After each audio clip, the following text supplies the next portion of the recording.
सभी छोटे बड़े श्रोताओं को सुनीता भटनागर का प्यार भरा नमस्कार। ऑडियो स्टोरीज के हमारे चैनल कहानी जगत में आप सभी का स्वागत है। हिंदी कहानियों की श्रृंखला में आइए आज सुनते हैं अनिल प्रभा कुमार जी द्वारा रचित कहानी कतार से कटा घर। स्कूल की बस सड़क के सामने रुकी तो हम तीनों बस से संभाल कर खड़े हो गए। बस ड्राइवर ने बटन दबाया और एक 3 फुट की लंबी सी लाल पट्टी खींचकर बाहर निकल आई, जैसे किसी ट्रैफिक पुलिस वाले की बाह हो। उसके सिरे पर लाल अष्टकोणा सा हाथ, जिस पर सफेद अक्षरों से लिखा था स्टॉप। दोनों तरफ की कारें जहां की तहां रुक गईं। बच्चे उतर रहे हैं। रुकना कानून है। ड्राइवर ने बस का दरवाजा खोल दिया है। स्कॉट और अनीश मुझसे पहले उतरकर पीठ पर बस्ता झुलाते गप्पे मारते जा रहे थे और मैं उनके पीछे चुपचाप चलता गया। वह ऐसे चलते हैं जैसे मैं हूं ही नहीं। होमवर्क पूरा करने के बाद मेरे घर आ जाना, बेसबॉल खेलेंगे। स्कॉट ने बाईं ओर अपने घर की ओर मुड़ते हुए जोर से कहा। हाँ, आ जाऊंगा। तेरे डैडी तो बॉल फेंक कर प्रैक्टिस करवा ही देंगे। कुछ बेचारों के घर में तो कोई मर्द ही नहीं होता, बेचारे। कहकर अनीश मेरी ओर देखकर जोर जोर से हंसने लगा। जी मैं आया कि एक जोर का घूसा मारकर उसके सारे दांत तोड़ दूं। वह ऐसे घटिया तानों के बंटे मेरी ओर अक्सर फेंकता रहता है। एक ही पड़ोस में रहते हैं हम सभी, पर मुझे कभी खेलने के लिए नहीं बुलाते और ना ही कभी मेरे घर आते हैं। हालांकि यह एक बड़ा निजी सा पड़ोस है, शहर के सबसे अमीर इलाके में। 5 घर दाएं और 5 घर बाएं। दोनों कतारों के बीच में 11वां घर हमारा, जहां आकर सड़क रुक जाती है। मेरा घर न दाईं कतार में आता है न बाईं कतार में, बस कतारों से कटा हुआ है। अनीश का घर दाईं कतार में है। मुड़ने से पहले उसका हाथ मुझे बाएं करने के लिए उठा, पर सामने गेट पर उसकी मम्मी खड़ी उसका इंतजार कर रही थी। अनीश ने अपना हाथ नीचे गिरा लिया और जल्दी से अंदर भाग गया। मैं भी उनको अनदेखा कर अपने घर चला गया। शर्ली मम्मी हमेशा मेरे आने के लिए दरवाज़ा खुला छोड़ देती हैं, पर उनके कान दरवाजे की ओर ही होते हैं ताकि मेरे आने की आहट सुन सकें। मुझे बहुत अच्छा लगता है ये। मम्मी ने पास आकर मेरे सिर पर प्यार से हाथ फेरा। कैसा रहा मेरे बेटे का दिन? ठीक था, कहकर मैं ऊपर अपने कमरे की ओर भाग गया। जमीन पर बस्ता फेंक कर खुद को भी पलंग पर फेंक दिया। रुलाई छूट रही थी। मिशेल मॉम और शैली मम्मी को क्या पता कि उनकी वजह से मेरे साथी मुझ पर कैसी तानाकशी करते हैं। आज मुझे अपनी दोनों मम्मियों पर बहुत गुस्सा आ रहा है। वे तो बहुत बहादुर हैं, कहती हैं हम अपनी शर्तों पर जी रही हैं, पर मेरे बारे में कुछ नहीं सोचती कि लड़के मुझे कितना छेड़ते हैं। आज प्लेग्राउंड में डेविड और अनीश ने मुझे जानबूझकर धक्का मार दिया। मेरी कोहनी छिल गई और आंखों में आंसू आ गए तो वे लोग मुझे चिढ़ाते हुए मुंह फाड़कर हंसने लगे। औरतों के साथ रहेगा तो रोएगा ही ना। मैं चुपचाप उठकर चलने लगा तो पीछे से जेरेमी ने भी चलते हुए मुझे अपनी अड़ंगी मार दी थी। मैं गुस्से से पलटा तो वह भी ऐसे ही हंसने लगा था। अरे, तुझे सेव करना कौन सी मम्मी सिखाएगी? बोल बोल ना, मेरे डैड सिखा देंगे, इसमें कौन सी बड़ी बात है? मैक्स ने बड़ी लापरवाही से कहा और मुझे खींचकर दूर ले गया। मैं तो चुप रहता हूँ। शैली मम्मी कहती हैं ध्यान ही मत दो, एक कान से सुनो और दूसरे से निकाल दो। इतना आसान होता है क्या? मिशेल मॉम तो नर्सरी राइम ही गुनगुनाना शुरू कर देती हैं। मैं भी तो मन ही मन यही कहता रहता हूँ, stick and stones may break my bones but words will never hurt me. तभी तो ढीठ बना मुस्कुराता रहता हूँ, पर बातें ही तो सबसे ज्यादा तकलीफ देती हैं। कोई ऐसा दोस्त भी तो नहीं है मेरा जिससे मैं अपने दिल की बात करूं। मैक्स मेरा दोस्त है, वह अच्छा भी है, पर उससे भी यह खास बात कहते हुए डरता हूँ कि कहीं वह दोस्ती ही न तोड़ दे। मैं अनमना सा अपनी किताबें और कॉमिक बुक्स पलटने लगा। मेरे हाथ में अपनी बनाई हुई तस्वीर आ गई। मेरा परिवार किंडरगार्टन में था तब की। इसकी वजह से ही क्लास में मेरा मजाक बना था। टीचर ने कहा था सभी बच्चे अपने परिवार की तस्वीर बनाओ। तभी मैंने अपने परिवार की यह पेंटिंग बनाई थी जिसमें दोनों मम्मियां मेरा हाथ पकड़े हुए हैं और मैं बेसबॉल हैट पहनकर बीच में मुस्कुरा रहा हूँ। जरा पास ही घास पर लेटी है। टोनी ने दीवार पर लगाने के लिए सबकी तस्वीरें इकट्ठी की। अनीश मेरी पेंटिंग देखकर जोर जोर से हंसने लगा था। मुझे तो कुछ समझ में ही नहीं आया। परिवार में 2 मम्मियां थोड़ी ही होती हैं बुद्धू, पर मेरी तो 2 मम्मियां ही हैं। मैं परेशान सा हो गया। अनीश ने टोनी से चित्र खींचकर मेरे आगे फेंक दिया। नहीं, बिल्कुल नहीं होती। टोनी ने भी अनीश का साथ दिया। मैंने अपनी पेंटिंग वापस बस्ते में रख ली। तब तक छुट्टी की घंटी बज चुकी थी। उस दिन मैं बहुत चुप था। सोच रहा था कि किससे बात करूं। वैसे तो मेरी दोनों ही मम्मियां मुझे बहुत प्यार करती हैं। कभी कभी सोचता हूँ कि मैं कितना किस्मत वाला हूँ कि मुझे 2 माओं का प्यार मिलता है। स्कॉट के मम्मी डैडी तो हर वक्त लड़ते ही रहते हैं। कभी कभी तो हमारे घर तक भी आवाज आ जाती है। एक बार सबके सामने ही उन्होंने स्कॉट को तमाचा जड़ दिया था। मैक्स ने बताया कि वह तो स्कॉट की मम्मी की भी पिटाई कर देते। हमारे घर में तो कोई ऊंची आवाज में बात तक नहीं करता। दोनों ही मॉम मेरी होमवर्क में मदद करती हैं और जब वक्त मिले तो खेलती हैं, बातें करती हैं। मिशेल मॉम ने मुझे बताया था कि गे का मतलब क्या होता है। जब एक ही लिंग के 2 लोग आपस में प्रेम करते हैं और अपना जीवन साथ बिताना चाहते हैं तो वे लोग गे कहलाते हैं। वे 2 मॉम भी हो सकती हैं और 2 डैड भी। बस इतनी सी बात। इसके बाद मुझे कुछ और जानने में दिलचस्पी ही नहीं हुई। मुझे क्या फर्क पड़ता है, जब तक हमारे परिवार में सब प्यार से रहते हैं कोई दिक्कत नहीं है। स्कॉट के मम्मी डैडी की तरह हर वक्त लड़ते झींकते तो नहीं रहते। अगले दिन टीचर ने जब मेरी पेंटिंग के बारे में पूछा तो मैंने धीरे से पास जाकर बता दिया कि अनीश और टोनी कहते हैं कि 2 मम्मियां नहीं हो सकती, पर मेरी तो 2 मम्मियां हैं, इसलिए मैं अपनी पेंटिंग नहीं दे सकता। टीचर चुप हो गई। उसने सबकी तस्वीरें हाथ में पकड़ ली और हम सब को अपने पास आने को कहा। एक एक करके वह सब तस्वीरें दिखाने लगी। सब तस्वीरें एक दूसरे से अलग थीं। किसी में एक माँ और 2 बच्चे, किसी में एक बच्चा और 2 मम्मी डैडी, किसी में सिर्फ डैडी और 2 बच्चे। ऐसी ही टीचर सब की तस्वीरें दिखाती गई। देखा तुमने, हर परिवार अपने आप में खास होता है। परिवार प्यार से बनता है, इसलिए 2 मम्मियों वाला परिवार भी हो सकता है और 2 डैडियों वाला भी। मैंने अपनी पेंटिंग टीचर को दे दी। उसके बाद से उस स्कूल में मुझे किसी ने कुछ नहीं कहा। पर आज स्कूल वाली घटना से मुझे लगा कि हमारे घर में शायद कुछ अटपटा है। शाम को जब मैं मॉम और मम्मी के बीच में बैठकर टेलीविजन देख रहा था, कोई फैमिली प्रोग्राम, तो वही एक बात मुझे तंग किए जा रही थी कि मेरी फैमिली कुछ अलग है। मॉम, क्या हम लोग अजीब हैं, औरों जैसे नहीं हैं? दोनों मम्मियां चुप हो गईं, एक दूसरे को देखने लगी। मुझे लगता है कि दोनों मम्मियों के बीच कुछ है, कोई जादू जैसा। वह बस एक दूसरे की ओर देखती हैं और आपस की बात समझ जाती हैं। कुछ है उन दोनों के रिश्ते के बीच कि उसका गुनगुनापन मुझे और जहरा को भी छूता रहता है। शैली मम्मी ने खींच कर मुझे अपने पास बिठा लिया, मेरे बाल सहलाने लगी। नहीं रॉबी, हम लोग बिल्कुल अजीब नहीं। जब से दुनिया बनी है, हर समय, हर समाज और हर धर्म में इस तरह के लोग होते हैं जिनकी पसंद अलग अलग होती है। वह जानबूझकर ऐसा नहीं करते, वह होते ही ऐसे हैं। बस ज्यादातर लोग इस बात को बर्दाश्त नहीं कर सकते कि कोई उनसे अलग तरह की सोच या पसंद वाला इंसान भी हो सकता है।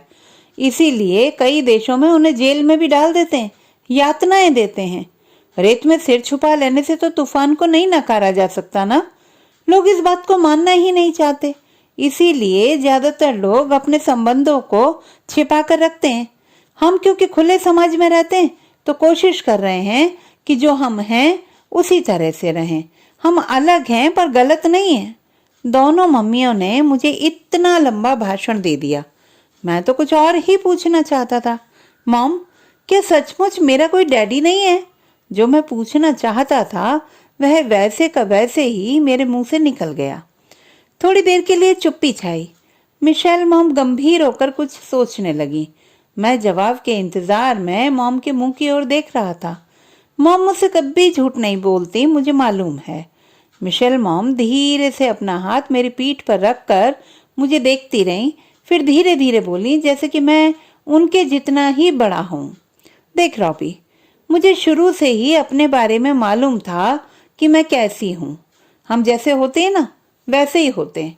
इसके अलावा कुछ और हो ही नहीं सकते। मुझे पुरुषों ने कभी आकर्षित किया ही नहीं। मैंने सोचा कि यह तो बड़ी आसान सी बात है। मैं और शैली आपस में ऐसे ही प्रेम करते हैं जैसे बाकी जोड़े करते हैं। हमें एक दूसरे का बहुत सहारा है। हमने बाकी की जिंदगी एक साथ बिताने का वादा किया है। ये भी मेरी बात का जवाब नहीं हुआ। शैली मम्मी ने शायद मेरे चेहरे पर की उलझन समझ ली। मेरी ठुड्डी हाथ में लेकर बड़े प्यार से बोली। हमें लगा कि हमें एक प्यारा सा बच्चा चाहिए जिस पर हम अपना सारा प्यार उंडेल सकें। तो वह प्यारा सा बच्चा मैं हूँ जिस पर ये दोनों मम्मियाँ प्यार उंडेलना चाहती थी। मुझे अपने होने पर गर्व हुआ और मैं मुस्कुरा उठा। मिशेल तुम्हें जन्म देगी, हमने काफी सोच विचार करने के बाद निश्चय किया था। फिर वह एक खास डॉक्टर के पास गई जो बिना किसी आदमी के संपर्क में आए बच्चे पैदा करने में मदद करता था। शैली मम्मी बता रही थी। वह कहने लगा कि वह सिर्फ स्त्री पुरुष के उन जोड़ों की मदद करता है जिन्हें बच्चे पैदा करने में मुश्किल होती है। फिर वह डॉक्टर अपने हिसाब से मुझे बताने लगा कि सही क्या है और गलत क्या है। उसने साफ कह दिया कि मैं ऐसा नाजायज बच्चा पैदा करने में तुम्हारी मदद नहीं कर सकता। वह घटना याद करके मिशेल मॉम का मुंह उस वक्त भी तमतमा उठा था। फिर मुझे कहानी बड़ी दिलचस्प लग रही थी। फिर मेरी एक सीनियर डॉक्टर ने मेरी मदद की। उसने मुझे एक चार्ट दिखाया जिसमें नामों की जगह सिर्फ नंबर लिखे थे, फोटो भी नहीं। मॉम हंस पड़ी। उन्हीं में से मैंने एक नंबर 342 चुना, जिसका कद 6 फुट 3 इंच था, सुडौल शरीर, और वह जीवाणुओं पर शोध कर रहा था। बस इतनी ही सूचना उपलब्ध थी। मेरी उस सीनियर डॉक्टर ने बस उसके डोनेट किए स्पर्म को मेरे अंदर डाल दिया और तू मेरी कोख में आ गया। मैंने सिर हिला दिया। तो मैं मॉम मिशेल की टमी से आया हूँ। मैंने तुझे जन्म दिया तो मैं हुई तेरी जन्म माँ, और शर्ली ने कानूनन अर्जी देकर तुझे पालने का अधिकार ले लिया तो वह हुई तेरी सह माँ। शुक्र है कि हमारे स्टेट में यह संभव है। शर्ली मम्मी ने बात का आखिरी वाक्य कह दिया। मॉम और मम्मी मुझसे ऐसे ही मिलकर बातें करती हैं तो मैं अपने आप को खास समझने लगता हूँ। मुझे लगता है कि मेरी मम्मियाँ भी खास हैं, पर इस बड़े स्कूल में जब लड़के घुमा फिरा कर मेरी मम्मियों के बारे में गंदी बातें कहते हैं तो मैं सुलग जाता हूँ। तब मुझे दोनों मॉम के ऊपर भी बहुत गुस्सा आता है। उन्हें क्या मालूम कि लोग उनके बारे में कैसी कैसी बातें करते हैं। अनीश और टोनी तो मेरे मुंह पर ही कह देते हैं कि उनके मम्मी डैडी ने कहा है कि सिख लोगों के घर नहीं जाना। सिख? मैं खौल जाता हूँ। मेरी मिशेल मॉम इतनी जानी मानी डॉक्टर हैं और शर्ली मम्मी के लेख तो बड़ी बड़ी पत्रिकाओं में छपते हैं। मैं अपनी क्लास में सबसे अच्छे नंबर लाता हूँ और मेरी बेबी सिस्टर जयरा तो दुनिया की सबसे प्यारी बच्ची है। हम लोग सिख कैसे हुए भला? मम्मियाँ हमें इतना प्यार करती हैं, बस हमें और कुछ भी नहीं चाहिए। रोज डिनर के वक्त बैठकर समझाती हैं कि क्या बात गलत होती है और क्या ठीक। मॉम कहती हैं कि कभी किसी को ऐसी बात नहीं कहनी चाहिए जिससे उसका दिल दुखे। ये लोग तो रोज ही मेरा दिल दुखाते हैं, फिर ये लोग मुझसे अच्छे कैसे हुए? तभी तो मैं अपने घर की बात किसी से करता ही नहीं, मैक्स से भी नहीं। जहरा शायद आ गई थी। मिशेल मॉम अस्पताल से लौटते वक्त उसे लेकर आई हैं। जहरा हर वक्त हंसती रहती है। उसकी बड़ी बड़ी काली आंखें देखकर मैं भी हंस पड़ता हूँ।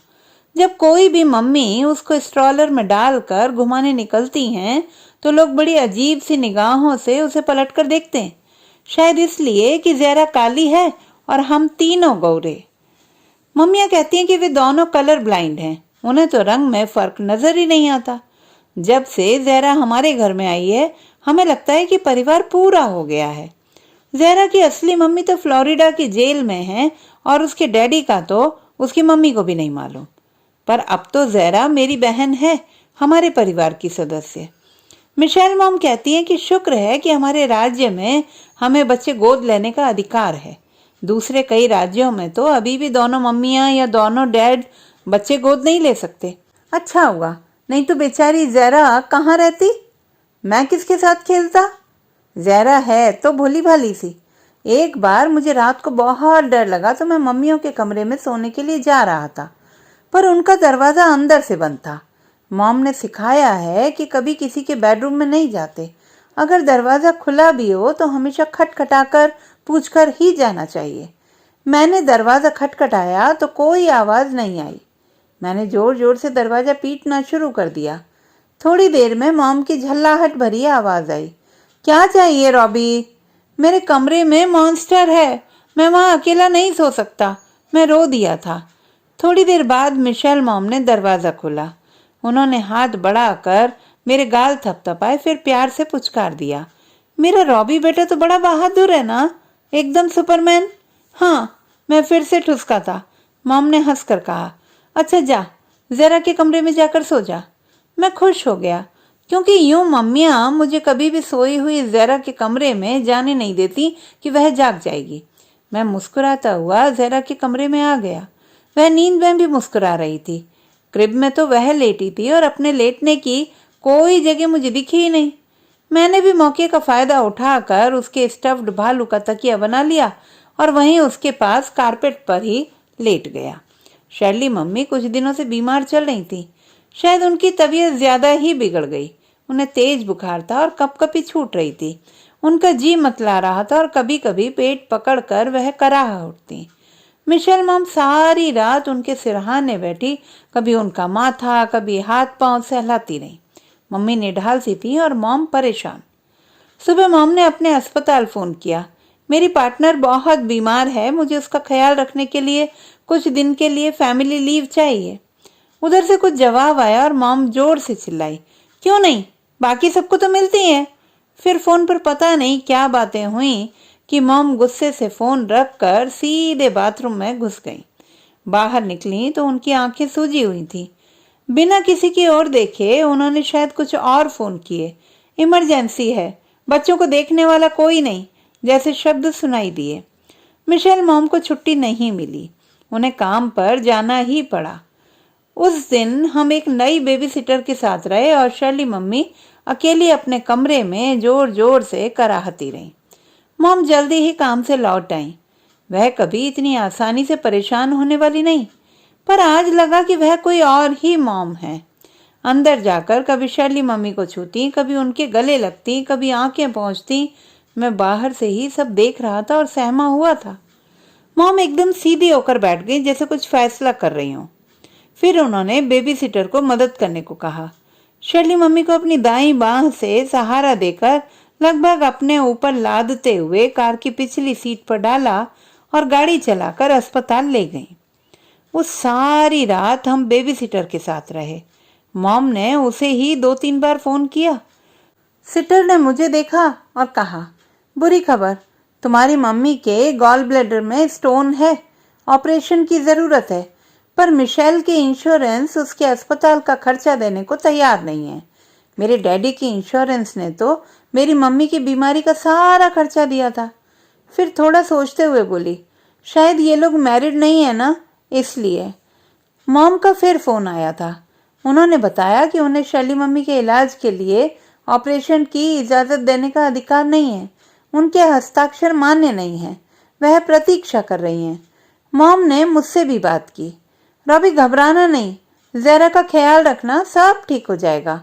तुम कहाँ हो मॉम? मेरी रुलाई छूट रही थी। वेटिंग रूम में बैठी हूँ, शर्ली के कमरे में जाने की मुझे इजाज़त नहीं है। क्यों? क्योंकि मैं उसकी फैमिली में नहीं आती। मुझे लगा मॉम शायद फ़ोन पर सिसकी थी। दूसरे दिन शाम को दोनों मम्मियाँ लौट आईं।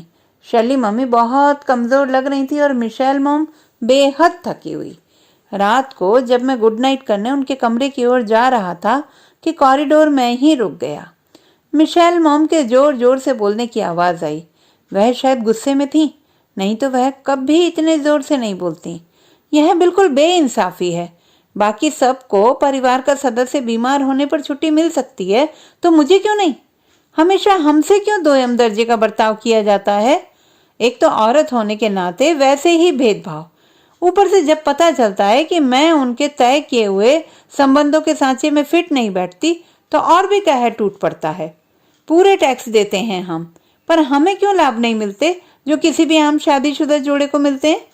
मेरी बीमा कंपनी क्यों तुम्हारी बीमारी का खर्चा नहीं दे सकती?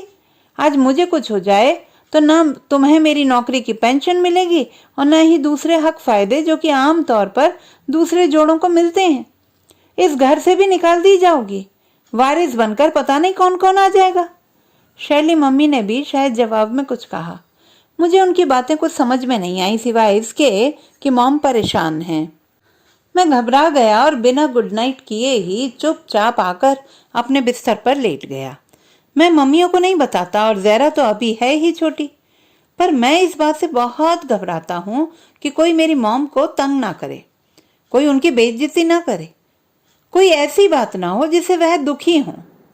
मुझे मालूम है कि मिशेल मॉम वाले नाना नानी तो कभी कभी मिलने आ जाते हैं, पर शर्ली मम्मी वाली नानी कभी नहीं आती। मम्मी इससे बहुत दुखी होती हैं।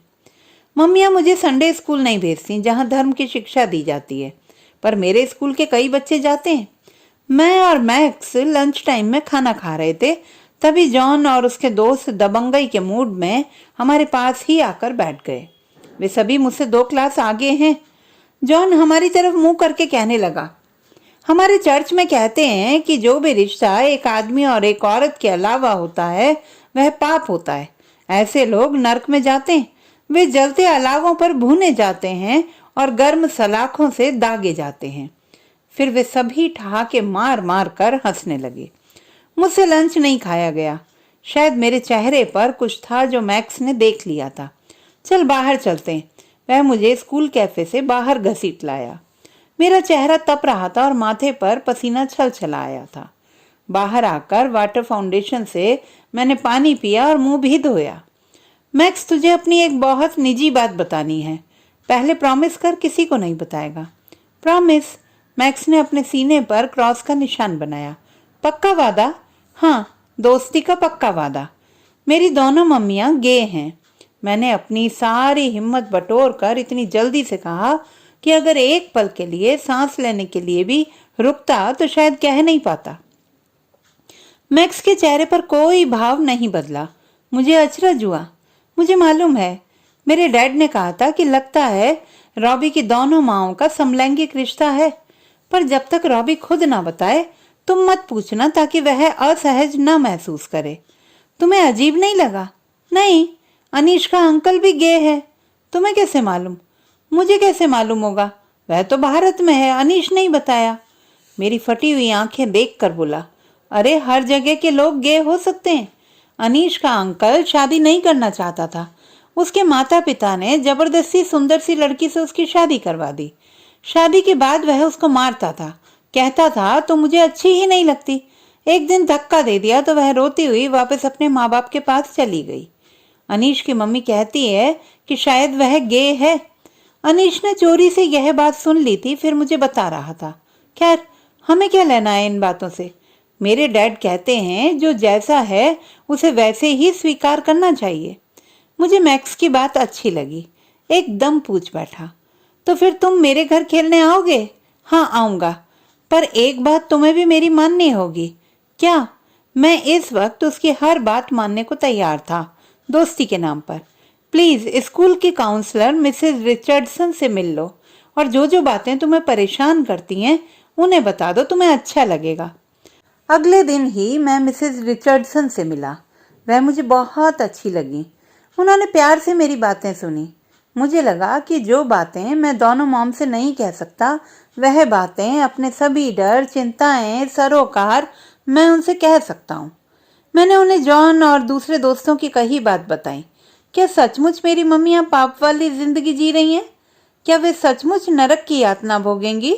मेरी दोनों मॉम इतनी अच्छी और प्यारी हैं कि उन्हें कोई तकलीफ हो, इस ख्याल से ही मेरी आंखें डबडबाईं। मिसेस रिचर्डसन ने मेरा हाथ पकड़ लिया और मुस्कुराई। वे सब लोग गलत मतलब निकालते हैं। अच्छा रॉबी, तुम बताओ, जीसस क्या कहते हैं? सबसे प्यार करो। मैं धीमे से बुदबुदाया। तो जीसस सबसे प्यार करता है। उन्होंने सबसे शब्द पर जोर दिया। मैं चुप। तो जब वह सबसे प्यार करता है तो चाहे वह कोई भी क्यों ना हो, उनका प्यार कुछ खास लोगों के लिए नहीं है, अपने सब बच्चों के लिए है। अगर जॉन की मम्मी के लिए है तो तुम्हारी मम्मियों के लिए भी है। मुझे सुनकर अच्छा लगा। मैं मुस्कुरा दिया। मैं उनके ऑफिस से बाहर निकला तो लगा जीसस की बात का असली मतलब तो मिसेस रिचर्डसन ही समझती हैं। अब मैं भी यही करूंगा, सबसे प्यार करूंगा, जॉन, स्कॉट, अनीश, टॉनी और मैक्स, सभी से। दोनों मम्मियां एक रैली पर गई थी। शायद कोई बहुत ही जरूरी बात होगी, वरना हमें यूं अकेला कम ही छोड़ती हैं। मैं और जहरा बेबी सिटर के साथ घर पर थे, टेलीविजन देखते हुए। मॉम लोग तो बस एक या दो प्रोग्राम ही देखने देती हैं, पर आज बेबी सिटर थी तो टेलीविजन देखने की पूरी छूट भी थी। समाचार चल रहे थे, बहुत से लोग नारे लगा रहे थे, समलैंगिकों को भी कानूनी विवाह की अनुमति मिलनी चाहिए, हमारे साथ भेदभाव बंद करो, हमें भी वही अधिकार मिलने चाहिए जो किसी भी वैवाहिक जोड़े को मिलते हैं। भीड़ में मुझे मिशेल मॉम और शैली मम्मी के जोश से भरे तमतमाते चेहरे दिखे थे। फिर टेलीविजन पर एक आदमी दूसरी ही खबर बताने लगा। कैंसस सिटी में एक समलैंगिक लड़के को कुछ लोगों ने सता कर जान से ही मार डाला। फिर कुछ पुलिस के लोग दिखाई दिए, उस लड़के की रोती हुई माँ और उसके भौचक्के दोस्त। मैंने जहरा को अपने से सटा लिया। पता है, कुछ लोग समलैंगिकों को बहुत नफरत करते हैं, होमोफोबिक होते हैं ये लोग। अरे बाबा, जियो और जीने दो। बेबी सिटर अपनी कमेंट्री देती जा रही थी। अगर किसी ने मेरी मम्मियों को भी। मैं कांपता हुआ अपने बेडरूम में आ गया, आंखों तक कंबल खींच लिया। मेरी सांस बहुत तेज तेज चल रही थी। मुझे लगा कि कुछ लोग मेरी मम्मियों को रस्सियों से बांध रहे हैं, उन पर पत्थर फेंक रहे हैं, उन्हें गंदी गंदी गालियां दे रहे हैं। मम्मियों के बदन से खून ही खून बह रहा है और उनकी गर्दनें एक और लुढ़क गई हैं। मैंने घबरा कर आंखें खोल दी। शायद मैं सपना देख रहा था। पसीने से तरबतर मेरे बदन में मेरा दिल इतने जोर से धड़क रहा था कि लगा कि अभी मेरे शरीर से बाहर आ जाएगा। मैंने मम्मी को आवाज देनी चाहिए, पर लगा कि मेरी अपनी आवाज भी ऐसे मौके पर डर के मारे गूंगी हो गई। मैं चुपचाप छत की ओर देखता रहा और फिर मन ही मन प्रार्थना करने लगा। धीरे से पर्दा उठाकर खिड़की के बाहर देखा। मॉम की गाड़ी ड्राइववे पर खड़ी थी, इसका मतलब मम्मियां घर में आ चुकी हैं। मैं थोड़ा सा शांत हो गया। मैक्स के डैडी कहते हैं कि दुनिया में बहुत से ऐसे पागल लोग भी रहते हैं जिन्हें पहचान पाना आसान नहीं होता। वे लोग अपने अलावा सबको गलत समझते हैं। दूसरों की गलती सुधारने के लिए वे किसी भी हद तक जा सकते हैं। ऐसे गलती सुधारक लोगों से मुझे दहशत होती है। अक्सर रात को मेरी नींद खुल जाती है। मैं किसी से कुछ कहता नहीं, पर रात को सोने से पहले जाकर सभी दरवाजे देख लेता हूँ कि ठीक से बंद है ना। पता नहीं क्यों रात को ही सबसे ज्यादा डर लगता है। शर्ली मम्मी से भी कह दिया है कि वह मेरे लिए दरवाजा खुला न रखा छोड़ा करें, पर उनको समझ ही नहीं आता। आजकल तो दोनों मम्मियां लगता है किसी बड़े काम में व्यस्त हैं। फोन पर लोगों से बातें करती हैं तो एक ही शब्द बार बार सुनाई देता है, गे राइट्स। आए दिन रैली में भाग लेने जाती हैं। शर्ली मम्मी तो पता नहीं क्या क्या दस्तावेज तैयार करती रहती हैं। मुझे ऐसा लगता है कि वे कोई बहुत बड़ी लड़ाई की तैयारी कर रही हैं। शर्ली मम्मी उस दिन किसी से फोन पर कह रही थी कि यह लड़ाई हम सिर्फ अपने लिए नहीं, बल्कि दुनिया में रहने वाले सभी समलैंगिकों के लिए लड़ रहे हैं। इस आंदोलन की शुरुआत किसी ने तो करनी ही थी। हम झंडा लेकर चलेंगे तो बाकी भी फॉलो करेंगे। हमारी रुचि और आकर्षण अलग हो सकते हैं, पर गलत नहीं। सही बात के लिए हम पूरी ताकत से लड़ेंगे। मैं ये सब बातें ठीक से नहीं समझता, पर मम्मियाँ जो भी करेंगी मैं उनका साथ दूंगा। यह मेरा भी अपने से वादा है। उस दिन शर्ली मम्मी कोई फॉर्म भर रही थी तो एकदम नाराज होकर पेन ही फेंक दिया। 12 साल हो गए हमें साथ रहते हुए और अभी तक सिंगल पर ही निशान लगा रहे हैं। फिर अलग अलग दुगना इनकम टैक्स भी भरना पड़ता है। मिशेल मॉम के चेहरे पर दुख और बेबसी का भाव था। मैं यह जान जाता हूं, पर समझ नहीं पाता कि मैं कैसे दोनों मम्मियों को खुश करूं। मैंने मॉम के गले में बाहें डाल दी और गाल पर किस्सी दी। मॉम ने मुझे अपने सीने से चिपका लिया। मुझे लगा कि मैं कम से कम यह तो कर ही सकता हूँ। सुबह स्कूल जाने से पहले मैं आंखें मलता हुआ नीचे आया तो वहां का वहीं ठिठक गया। किचन टेबल पर आज का अखबार बिखरा पड़ा था और दोनों मॉम एक दूसरे के गले से लिपट कर खुशी से गोल गोल घूमे जा रही थी। मुझे देखा तो शर्ली मम्मी ने दौड़कर मुझे भी गोदी में उठा लिया और झूम गई। रॉबी, बिल पास हो गया। मैं अभी भी उन्हें हक्का बक्का देख रहा था। पागल हो गई हैं क्या दोनों? अब न्यूयॉर्क में भी गे मैरिज बिल पास हो गया है। अब हम दोनों शादी कर सकेंगी। मम्मियों को इतना ज्यादा खुश आज मैंने पहली बार देखा। कब होगी शादी? मैं भी खुश था क्योंकि दोनों मॉम खुश थी। जल्दी, बहुत जल्दी। मिशेल मॉम बस अब और इंतजार नहीं करना चाहती थी और हमारे घर में शादी की तैयारियां शुरू हो गईं। सबको निमंत्रण पत्र भेजे जा रहे थे। मेरे और ज़हरा के नए कपड़े भी आ गए। मैक्स के डैड ने कहा कि वह शादी की रस्म के बाद मॉम और मम्मी को अपनी बड़ी वाली कार में घर ले आएंगे। मम्मी और मॉम थोड़ी खुस करती रहती थी। लगा कोई बात है जो इन्हें पूरी तरह खुश नहीं होने दे रही है। मैं अपना होमवर्क कर रहा था तो मैंने सुना कि शर्ली मम्मी अपनी मासी से बात कर रही हैं।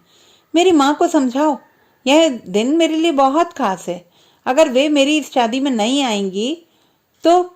मम्मी सुबकने लगी थी। शादी वाले दिन मैंने अपना काला टक्सडो पहना था और ज़हरा ने लैस वाला गुलाबी फ्रॉक। मिशेल मॉम ने क्रीम रंग का पैंट सूट और शर्ली मम्मी ने भी उसी रंग का स्कर्ट सूट। मिशेल मॉम वाली नानी ने दोनों अंगूठियों के डिब्बे अपने पर्स में संभाल कर रख लिए थे। सभी घर आने वाले मेहमान आ चुके थे और मम्मियों के दोस्तों ने हमें सिटी हॉल के बाहर ही मिलना था। मॉम के ऑफिस का कोई आदमी हमारी तस्वीरें ले रहा था कि इतने में दरवाजे की घंटी बजी। मेहमान को देखकर शर्ली मम्मी की खुशी से चीख निकल गई। वह दौड़कर उस बुजुर्ग महिला से लिपट गई। वह रोती जा रही थी और बोलती जा रही थी, thank you mom, thank you so much. मैं समझ गया जरूर दूसरी वाली नानी होंगी। रजिस्ट्रार के दफ्तर में मॉम और मम्मी ने दस्तखत किए। नानी ने मुझे और ज़हरा को एक एक अंगूठी पकड़ा दी और हमें मम्मियों को दे देने का इशारा किया। मिशेल और शर्ली मम्मी ने एक दूसरे की उंगली में अंगूठी पहनाई तो वहां खड़े सभी लोगों ने तालियां बजानी शुरू कर दी। मॉम और मम्मी ने सबके सामने एक दूसरे को किस किया तो मॉम की मम्मी ने उन पर फूल फेंके। मैक्स के डैड अपनी कार बिल्कुल दरवाजे तक ले आए। उस पर 2 बड़े बड़े बैलून बंधे थे और पीछे के शीशे पर सफेद रंग से लिखा था न्यूली मैरिड। मिशेल मॉम और शर्ली मम्मी एक दूसरे का हाथ पकड़े हुए पीछे की सीट पर बैठ गईं। उनके पीछे की कार में मिशेल मॉम वाले नाना ड्राइवर सीट पर और नानी उनके बगल में बैठे। ज़हरा को बच्चों वाली सीट पर पेटी से बांधने के बाद दूसरी वाली नानी मेरे साथ पिछली सीट पर बैठ गई। तुमने आखिरी वक्त पर आने का इरादा कैसे बना लिया? बड़ी नानी ने पूछा तो दूसरी नानी खोसी गई। क्योंकि मेरी बहन ने कहा कि जैसे तुम अपने दिवंगत पति से अभी तक इतना प्रेम करती हो, शर्ली भी वैसे ही मिशेल से प्यार करती है। अपने पूर्वाग्रहों की वजह से उसे किसी भी तरह से कमतर ना आंको। सोचती रही, फिर लगा कि शर्ली की खुशी के लिए मुझे आना चाहिए। आ गई। अचानक हम सबका ध्यान बटा। बड़ी नानी के मुंह से तो हल्की सी चीख ही निकल गई। एकदम हमारे आगे खड़ी नवविवाहित जोड़े वाली कार के ऊपर एक आदमी कुछ फेंक कर तेजी से भाग गया। हम सब सकते में आ गए। कहीं बम तो नहीं? मुझे लगा कि मेरी सांस रुक रही है। कार के पिछले शीशे पर लिखा न्यूली मैरिड शब्द अंडे की जर्दी और सफेदी के नीचे दब गया था। तो दोस्तों, ये थी हमारी आज की कहानी। आपको कैसी लगी कमेंट बॉक्स में लिखना ना भूलें। चैनल को सब्सक्राइब करें, लाइक करें और मित्रों के साथ शेयर करें।